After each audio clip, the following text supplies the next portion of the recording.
They said it wasn't humanly possible. All the power and excitement of Nintendo right in the palm of your hand. Introducing Game Boy. It's portable, it's in stereo, and its games are interchangeable. Game Boy comes complete with batteries and the outrageous new game Tetris. And for head-to-head competition, use Video Link and blow your opponent away. Game Boy, only from Nintendo. Now you're playing with power, portable power. All right, let's talk about the Game Boy. So I think for a lot of people of my generation, the Game Boy was probably one of our first real portable gaming experiences. I mean, there were things like the Game & Watch, and there were the little countertop arcades that you could get. I know my cousin had a lot of those. I spent a lot of time playing like the little Pac-Man countertop arcade over at his place. But yeah, like the Game Boy was on another level. A portable, an actual console with interchangeable games.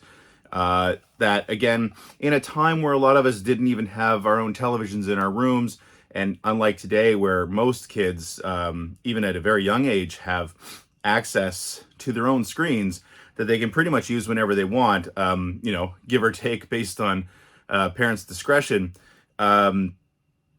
When you were a gamer in the 80s, if you were a kid and you weren't lucky enough to be in a house that had two televisions or more, or a den or something like that. I know for my brother and I, we were sort of limited based on when my dad wasn't watching the television. So the idea of having a game console that was yours and that was your private screen that you could access whenever you wanted, again, as long as you were allowed, as long as there was a light source, and as long as you had 4 AA batteries, was very attractive. Plus, I don't think it was very expensive. I think it was like $100 or $89 US, which only translated to a little over 100 Canadian. So with that in mind, my brother and I both wanted Game Boys. And again, on one of our trips to the Portland Mall down in Maine, in the United States, we ended up getting our own each our own Game Boys. This is not the one that I got, but this is it. This is the Game Boy, which is a chonky boy. It's way bigger than I mean, back in the day it was very small, but when you compare it to subsequent portable systems, you can see some of them up above behind me here. I mean, the Lynx was a big boy too, but the Game Boy is pretty big. But man, what a moment getting our own Game Boys. So yeah, we got our Game Boys. I think it was probably in the summer of 1990. I spent a little bit of time trying to figure out exactly when we got these, because I know they weren't at launch, and I'm pretty sure they were grading presents. For whatever grades we were in that previous year, my father bought us each a Game Boy as a grading present. And I remember playing this even on the drive home from me, like anytime we were in the car. Of course, these weren't backlit, so you needed an external light source. We didn't get any of those light boys or any external source right away that we could use. I remember playing Tetris while we were driving down the freeway at night and playing it with the ambient, being able to see it a little bit with the ambient light from the streetlights that were going by. I can't imagine doing that today. I haven't worn glasses my whole life. I only started wearing glasses when it was around the time I turned 40. But I mean, even back when I had perfect vision, I can't imagine having played that way on this thing. But that's what I did. And it was like a massive sense of freedom, especially for like a young, I was, I think 13, 14 years old when I got my Game Boy. And I remember that we were allowed to get one game each, along with the pack-in, Tetris, obviously. But we each got to choose a game, and I ended up picking, and I don't have it with me, unfortunately. I was a big fan of Ghostbusters 2, the movie. I really enjoyed Ghostbusters 2. And I think I already owned Ghostbusters 2 on the NES, which was not a great game. But for some reason, I decided I liked the property enough and the license enough that I wanted to get Ghostbusters 2 on my Game Boy. And so that was the game I chose. And I was so lucky because Ghostbusters 2 on the Game Boy, it's not a port of HAL Laboratories Famicom game, but it's similar to HAL Laboratories Famicom game, which kind of is what the Game Boy was, right? But yeah, so I actually have HAL's Ghostbusters 2 for the Famicom. By the way, if you've never played this, you've never played Ghostbusters 2 on the Game Boy, I highly recommend it. It's nothing like the Activision game, which was awful. It's an overhead running gun, I guess you could call it, where you're just running through these different stages. You choose two Ghostbusters, one you control and one who follows you around. And so the one you control, you're in charge of the proton pack or whatever other weapons you pick up to stun the ghosts. And then there's another button that you use so that your chasing character will actually send out the trap and suck up the ghosts. Really good game and really good sprite work. Very cute. And yeah, so that's what I ended up picking up. My brother, I remember, ended up choosing Boomer's Adventure in Asmic World. Again, I've said many times before that my brother's not a gamer, and maybe that was one of the reasons why.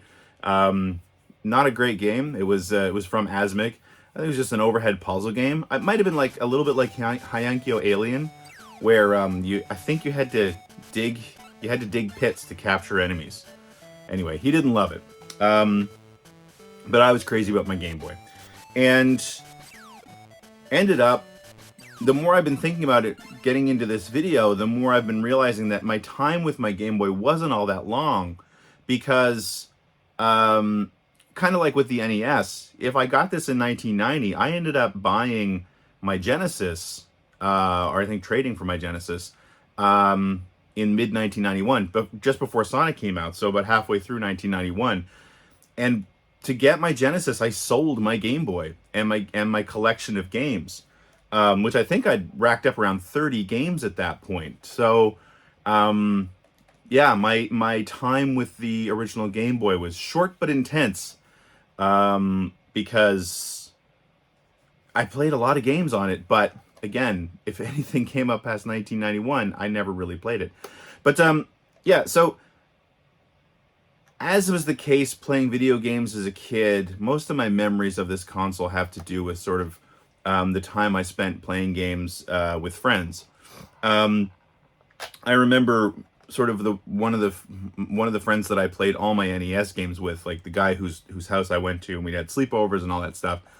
Their family ended up getting a Game Boy, but it was, interestingly enough, where it was pretty well established that video games were for kids. They bought this thing for their father. The family gave it to their father as either a birthday present or a Father's Day gift, mainly for Tetris, right? Not that he was a big Tetris fan, but they, just because they thought he would like Tetris. And that brings up an interesting point that I think a lot of folks probably aren't aware of or don't remember, is that the Game Boy was actually marketed towards businessmen, especially in Japan. If you go look up commercials for the Game Boy, if I'm remembering this correctly, you'll find commercials that depict like salarymen playing the Game Boy, like on the train or in their office, like when they have a break. And I think maybe in the US they did the same thing, the US and Canada, although maybe not as hard of a push. But the system was pushed as something that would be good for adults. Responsible adults aren't supposed to have fun. Wake up. We can do whatever we want. Drive racing cars to work, play golf in our pajamas, tennis on the bus, or baseball in our mother-in-law's living room. All you need is a Game Boy. It's a personal game-playing system with over 200 puzzle, action, and sports games to choose from. Hey, fun is your reward for growing up. Start playing. You really got to get one of these. Game Boy by Nintendo. Have you had your fun today? Rather than sitting and playing video games on your television, because again, Nintendo marketed the NES as a toy because they wanted to avoid the whole association with video games, because when they came out in North America, of course, we were still coming off the video game crash, and a lot of buyers didn't want anything to do with video games, which is why the thing was called an entertainment system, right? And it's why the Rob the Robot existed, because it was more marketed as a toy and not a video game console. So they really aimed it at children. and a lot of the content was for children. So with the Game Boy, they took a different tack and they made it more of like a whole family thing. And yeah, so they aimed a lot of the advertising at adults. And my friend Dave's family was a great example of them buying a video game console, a handheld video game console for the father in the family. So anyway, played a lot of Tetris, link cable Tetris with Dave and his family. But the other thing too is I had another close friend who lived just up the street who, I don't know how, but he got his hands on all the great early games on the Game Boy. So my experience with like Operation C and Gargoyle's Quest and Castlevania Adventure, and I played Skate or Die on his, I borrowed it from him, Metroid 2. There were just a lot of my early Game Boy experiences. Nemesis, played Nemesis from him, Wizards and Warriors X. Like, he had a lot of games. So again, even though I ended up with like 30 games myself, I played a lot more in that first year of the Game Boy, based entirely on friendships and people who had those games. I have a list here. Oh, Super Mario Land. He was the one who owned Super Mario Land. That's how I played that. Motocross Maniacs, also one of my favorite games. Actually, it's what's in my Game Boy right now. The Game Boy doesn't have any batteries in it right now, but it's got a copy of Motocross Maniacs. Turn that so you can see it, which is great. It is not at all an Excitebike game. I think people kind of say that. The controls, I guess, are kind of the same, but just a really great little game all around. Also, well, not to get into a bunch of list of games, but going back to what I'd said before, looking back at the earliest years of the Game Boy through the lens of through the lens of an adult, rather than, living it as a kid, I find it's fascinating how so many of the games were linked in some way to NES properties, but weren't just ports of NES games, because you couldn't do that. Not because the system wasn't powerful enough, although you know what, maybe that's true. The system wasn't powerful enough. I don't know that. That's not like a statement of fact or any experience that I have. But because of the nature of the hardware, and especially the passive screen and the with no backlighting, only shades of gray, you couldn't just port a game from the NES to the Game Boy and have it be playable, for lots of different reasons. I'm actually just started reading a book last night called The Legends of 16-Bit Game Development, which is all about the development house Treasure, and sort of the start of that. And while I'm blanking on the president's name, the book starts out where with the president of ultimately the president of Treasure, the guy who founded Treasure, started his career at Konami, and the very first assignment he had was as one of the programmers on the Castlevania adventure. And he makes in interviews that he did in the 90s, he made a very good point about how you had to slow things down for the most part on the Game Boy because of the passive matrix screen and the fact that everything would streak, and it would leave a trail, like items that were moving around would leave a trail, so it couldn't be like super quick, because the screen it would give people headaches to try to keep up with it. Not to mention just the whole thing would be a big streaky mess. So what ended up happening, I think, as is always the case, like we saw with the NES, like with arcade ports on the NES, where they weren't exactly the same as the arcade machines because the hardware wasn't nearly the same. So developers, the best developers, came up with ways to make a good Nintendo game, an NES game, based on that property. Similarly, on the Game Boy, you had developers taking the time to, I don't want to say play to the system's strengths, because I don't think the Game Boy had a whole lot of strengths, but taking the time to play to the system's weaknesses, and capture the spirit of what they were trying to recreate, or like the franchise that they were trying to create a new installment for. So you got all these great, wholly unique games and franchises, again, like Wizards and Warriors and Ghouls and Ghosts and Contra and Mario Brothers, and it just goes on and on. Gradius, Skate or Die, Castlevania, almost Metroid, almost all the games that showed up on the Game Boy were completely unique installments in the franchises.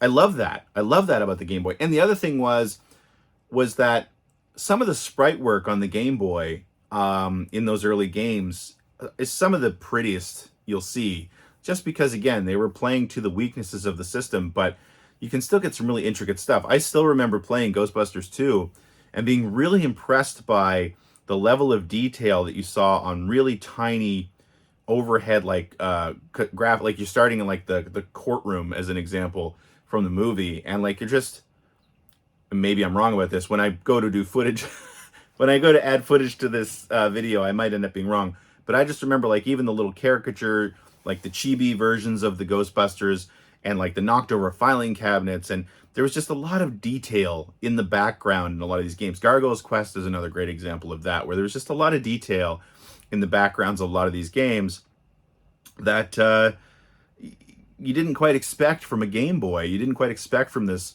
4 AA battery, passive matrix, no backlight screen, and yet there we were, right? And there was a lot of beauty on that system, which I think gets kind of lost. Speaking of the lighting, though, I do remember finally getting my friend Evan, who I was borrowing all those games from earlier on. He ended up getting the Light Boy, which was the coolest thing ever. So it was a flip out magnified screen that had lighting underneath it, so it would light up the actual Game Boy screen.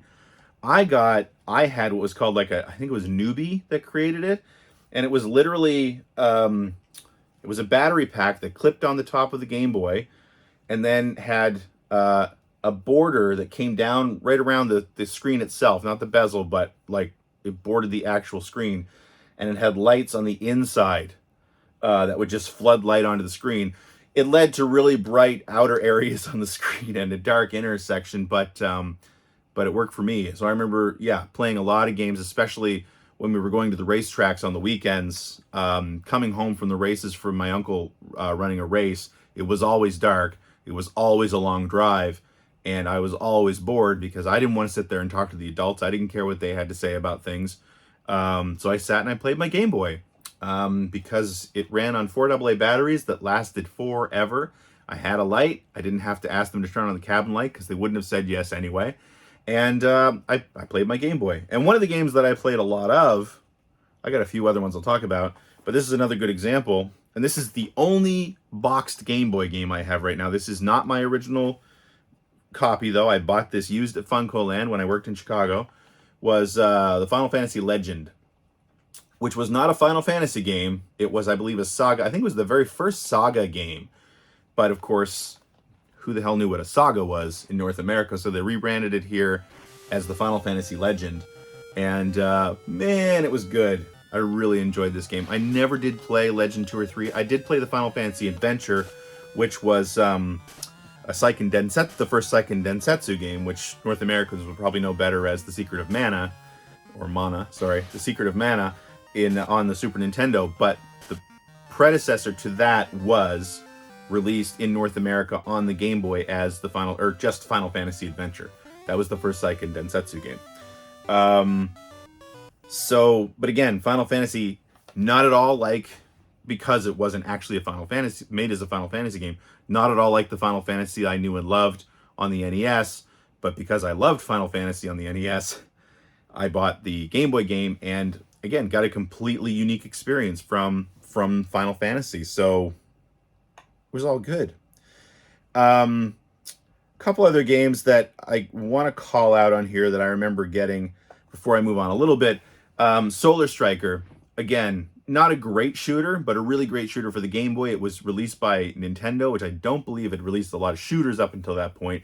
If you play it now, it's very slow. But again, on the Game Boy screen back in the day, that wasn't a problem. It's okay. It's not super exciting by today's standards, but I played a lot of that.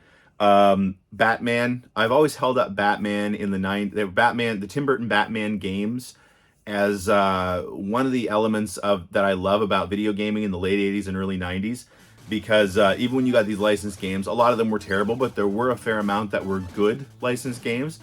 And I've always loved the fact that Batman is a great example where they were all released by Sunsoft, well, across consoles, not necessarily computers.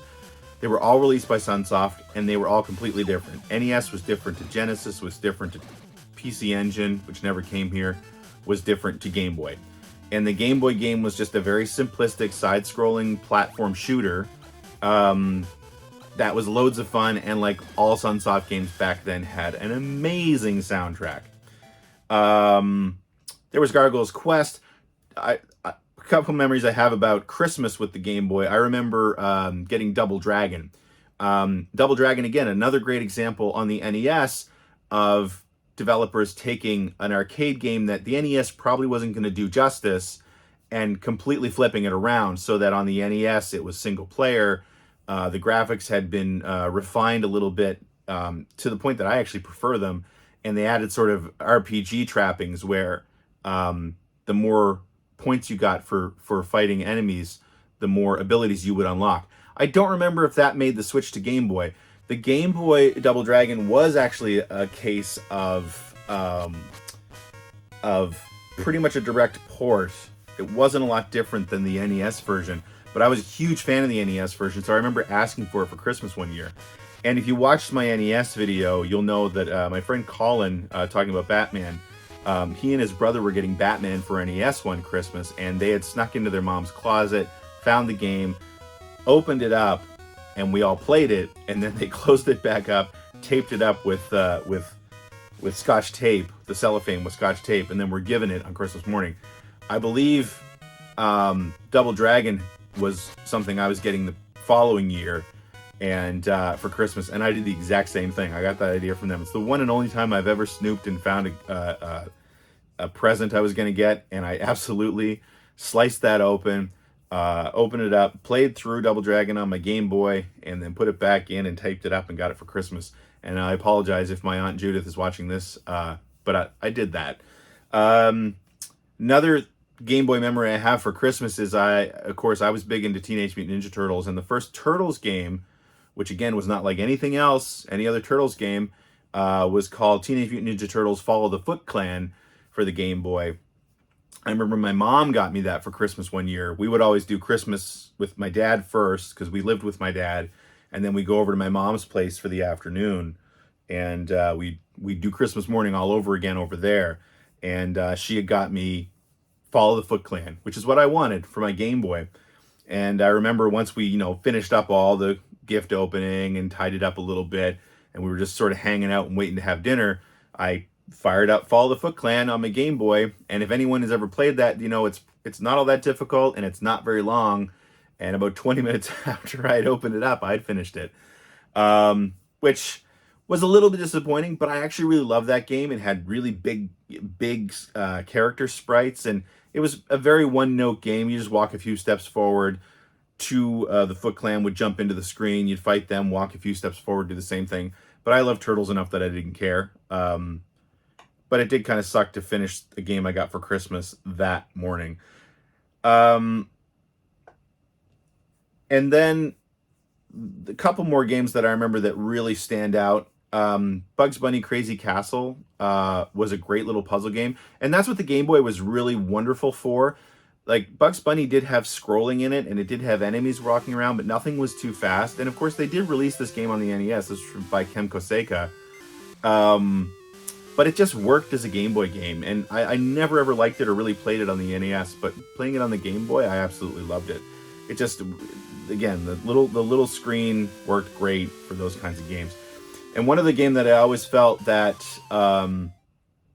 nobody else really knew about or played, but I loved, was a game called Cosmo Tank, which was by Atlas, I believe. And it was like a hybrid, so you'd start out in an open area in a tank, in an overhead area, and you'd just be driving around shooting stuff. And I think the whole idea was to find a cave system So eventually, when you found a cave that you could enter, when you went in there, then you went to a first-person view. So you actually drove through the caves in this pseudo 3D, kind of like the dungeons in Phantasy Star. Like you were just sort of rolling forward, but really stepping forward, and you had to navigate these little miniature 3D dungeons. And when you got into a fight, it would just be like an enemy would be spinning around you 360 degrees, and the challenge was really to just get them, aim properly at them, lead them a little bit, and then shoot at them before they were able to, kill you, basically. And because of that, you got sort of nice big enemy sprites that had a pretty decent amount of detail. Anyway, you'd leave the cave system, you'd find a base, and then your tank would transform into a space like fighter, just a mini fighter, and then you do like a vertical shooter stage. I didn't know anybody who played that game, but I loved it for some reason. I don't know why, but I did. It just something about it resonated. But anyway, like I said, so the Game Boy again was super important, I think, from the standpoint of kids at that age, having more autonomy when it came to when and where they wanted to play their games, as opposed to, again, waiting for the family TV to be freed up.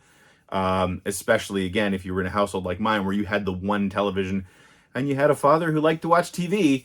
As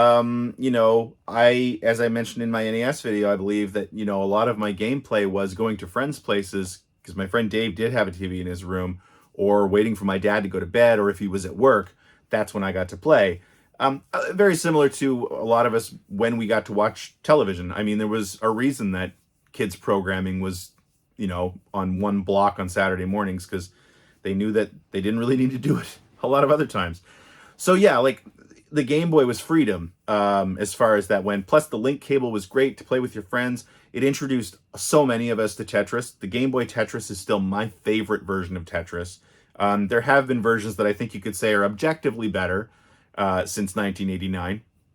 But there's still something about the Game Boy Tetris. And like, when I think Tetris and I think music, I mean, the first track of Game Boy Tetris, the one that almost everybody played the very first time because they didn't bother changing the music track, like that's Tetris music to me. It always will be.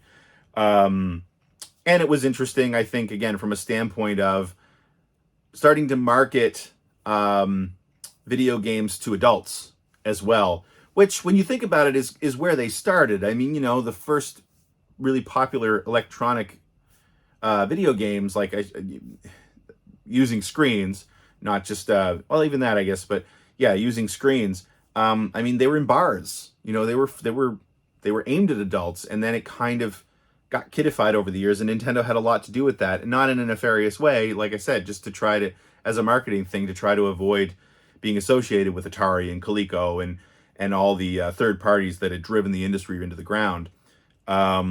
So it was interesting from that standpoint to see them marketing to adults, although they kind of skipped over the teenagers with this stuff, which is where Sega would come in and be really successful. Further to that, though, and I didn't have this in my notes, but as I was setting up the room and really sort of thinking about it, and like normally my Game Boy is actually up on display on that shelf behind me there, and it sits right next to my Game Boy Color, which, boy, is it a lot smaller. But so I had mentioned before that I got my Game Boy in like 1990, and I ended up selling it along with my NES and the games I had for that, so that I could afford my Genesis. And if I have my timing right, I know I got a Genesis. I bought a Genesis just before Sonic came out, because I remember kicking myself that year because I bought it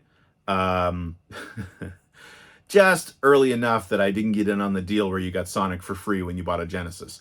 So that kind of sucked. But so my experience with the Game Boy past that was, maybe I might have borrowed one from some friends or something and played them more, but pretty much my Game Boy story was over.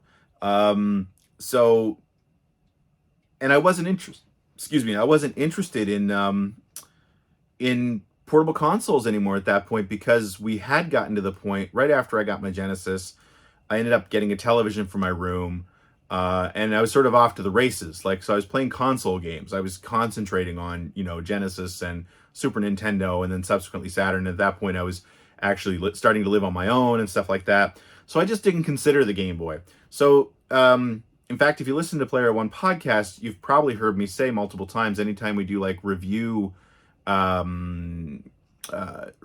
quizzes, like past 1991, my Game Boy knowledge is not great. Having said that, when the Game Boy Color was announced, right there, I was intrigued enough. It was kind of like, you know what? It's backwards compatible. They were selling it with a new colorized version of Tetris, which I hadn't found another version of Tetris I liked. And of course, Super Mario Brothers DX, which I don't think there was a good way to play Super Mario Brothers on modern consoles, and I didn't have an NES. So I was like, you know what? I'm going for it. I'm going to get a Game Boy Color. And this is the one I bought. And in this great indigo color, which is my favorite. I miss Nintendo doing their systems in indigo. That was kind of like the Nintendo color for a while, and I was down for it. I loved it. But the reason why, the thing that I remembered as I was getting ready to record this is the Game Boy actually has a big role to play, or had a big role to play in me getting into the gaming industry. Because after I bought this, we had Gaming Age already running. We'd started that in like 97, and I believe this came out in 98 or 99. And maybe 98, yeah. And it just so happened that Mark McDonald at Ziff Davis, who I did know through working at Gaming Age and the IRC chat that I hung out in, VidGames, hashtag VidGames, a lot of the Ziff Davis guys hung out there. And Mark McDonald had started at Ziff Davis, and he was working at Official PlayStation Magazine. But one of the things that Ziff Davis would do is they would do special, like, quarterly issues. Like, back in the day, they did, I think it was called, I forget what the Super Nintendo magazine was called, but they did a magazine called Mega Play, which was mostly just repurposed Genesis-centric content from Electronic Gaming Monthly. But they would repurpose it. They might write a few, a few original pieces, or maybe a few original reviews or something. I really don't know. I don't think they did. They would repurpose it and repackage it and resell it on, like, I think a quarterly basis, and it was called Mega Play. Just to get the extra sales for people who might not be interested in buying a multi-platform magazine. They're just Genesis owners, and that's what they want. Well, they were doing the same thing kind of with, there was I think it was quarterly as well, a magazine called Pocket Games. And they were doing the very first issue, and I think the whole idea is that with Nintendo refreshing the Game Boy brand with the Game Boy Color, that's what precipitated them to create this magazine called Pocket Games. But again, it wasn't a big enough market where they would release it monthly. I believe it was quarterly. And anyway, Mark McDonald was the editor-in-chief for that first issue. And he reached out and asked, do you have a Game Boy Color? Which I did. I had just bought one. I was so excited that I bought one. He says, I need a bunch of reviews written for this magazine I'm working on called Pocket Games. So he sent me a package full of Game Boy Color games that I ended up reviewing. And I believe, again, I think it was 98. I believe I was working on those reviews during the trip down to, and while I was at my first E3. I'm pretty sure it was, 98. So I might have gotten in anyway, because I was kind of working my way into the industry at that point with the Ziff Davis folks. But having this at the right moment was why I ended up working at Ziff Davis. Is how I ultimately got to Electronic Gaming Monthly, ultimately got into game development. It was the Game Boy. It was loving the old one enough that I wanted to sort of relive having a Game Boy when the Game Boy Color came out. And that got me my first gig, which was as a reviewer on Pocket Games, and which was also sort of my my tryout for Expert Gamer, which led to Electronic Gaming Monthly. So really, this guy, in a roundabout way, I can trace my career back to this guy. Among other game consoles. I would actually say the Saturn was more influential too, but again, as I was setting up, it kind of hit me. It's like, wait a minute. Game Boy Color. Yeah.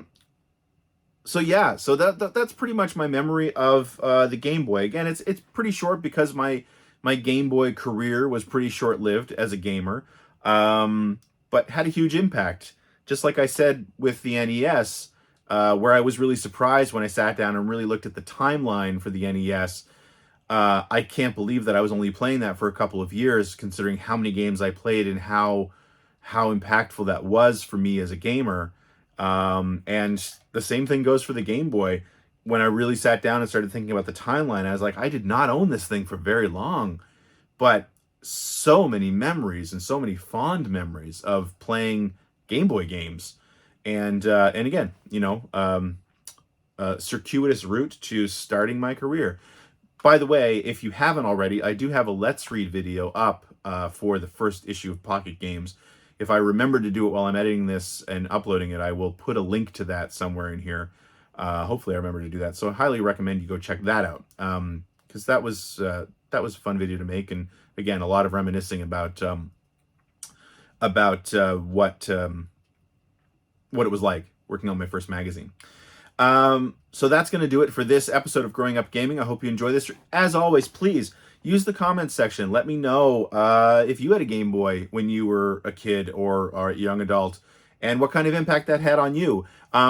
Where I had that like 7-year span where I wasn't playing Game Boy games, my Game Boy knowledge isn't amazing through the mid-90s, and I miss the Pokemon revolution completely. I've often said it had to do with the fact that I felt like I was too old to play Pokemon, but the more I think about it, the more I think that's probably not really the case. It probably has way more to do with the fact that I just didn't have a Game Boy, and I didn't really have the money or the interest to buy a Game Boy at the time, is probably more why I missed Pokemon. For the next Growing Up Gaming video, I'm going to be focusing on the Sega Genesis, which, if you follow me in any way, you'll know is a massive part of my gaming history. I don't even know that I'll fit that into one video. We'll see what happens. I'm sitting here staring at my Genesis collection as I'm talking to you. I'm going to skip over the TurboGrafx 16 because while I did own a TurboGrafx 16 for a very, very brief time when it was a going concern, I didn't have it for very long. Yeah, the next big step for me growing up gaming was definitely the Sega Genesis. And we might have to split the 32X and the Sega CD into their own videos. But yeah, like I said, let's talk about it in the comments. Let me know some of your memories. Let me know what it was like for you getting a Game Boy. Did you have the same feeling? Was it sort of that feeling of freedom to be untethered from the family television for the first time, and still being able to have a big library of games that were relatively cheap as well?